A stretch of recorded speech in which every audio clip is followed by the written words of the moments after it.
సరే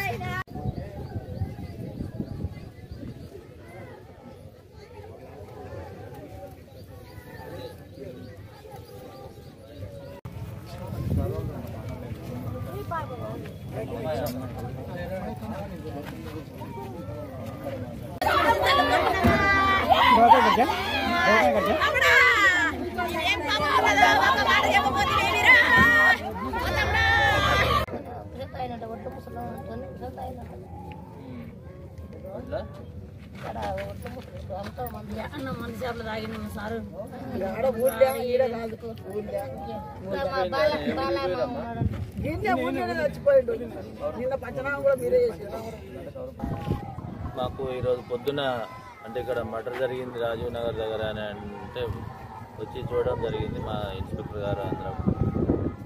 మేకం చిన్న ఆంజనేయులు అని 42 సంవత్సరాలు ఉంటాయి.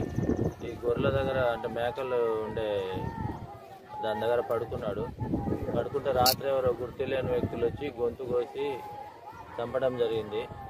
దాని పక్కన ఒక మందు బాటిల్ ఉంది, క్వార్టర్ బాటిల్, 2 గ్లాసులు ఉన్నాయి. వాటి మీద ఒక 3 ప్రింట్స్ వచ్చినాయి, అంటే గ్లాసుల మీద వచ్చినాయి. అవి వాటిని తీసుకొని ఎంక్వైరీ చేస్తున్నాము. త్వరలో అంటే ఒక 2-3 డేస్లో మర్డర్ ఎవరు చేశారు అనేది మేము మీకు తర్వాత ఇన్వెస్టిగేషన్ దర్యాప్తు జరిపి మీకు వెల్లడిస్తాం.